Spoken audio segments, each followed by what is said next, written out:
Экспертам еще предстоит разобраться, что именно на нем зафиксировано, но уже сейчас ясно одно – разрушение платформы не результат.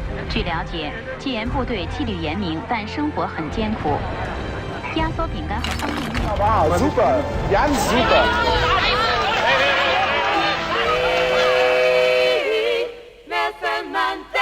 Nelson Mandela woke up to freedom this morning in the spectacular surroundings of Bishop's Court. I'm unable to describe my emotions. De todos los acontecimientos que marcaron los últimos años del siglo XX, el final del apartheid surafricano ejemplifica mejor que ningún otro la voluntad de todo un pueblo por encontrar la paz. That is it.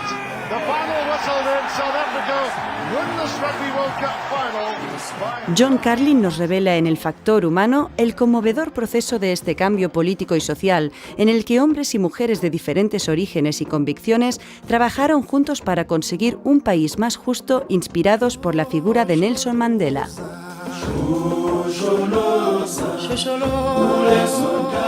La capacidad de Mandela para entender al contrario y acercar posiciones encontradas quedó más patente que nunca el 24 de junio de 1995, cuando la población negra celebró en las calles la victoria del equipo nacional de rugby formado por la clase dominante blanca. El factor humano no es solo la historia de ese partido de rugby, sino la de las personas que trabajaron durante más de una década para hacer posible ese momento. Cada letra del factor humano representa una de las piedras con las que se ha construido la nueva Sudáfrica. Cada una de estas piedras está unida con el cemento más fuerte de todos, la habilidad política de Nelson Mandela.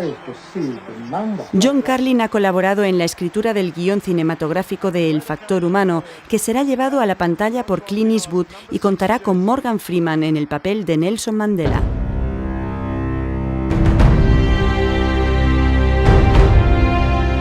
El factor humano es una historia que te atrapa desde la primera palabra y te acompaña hasta mucho después de terminarla.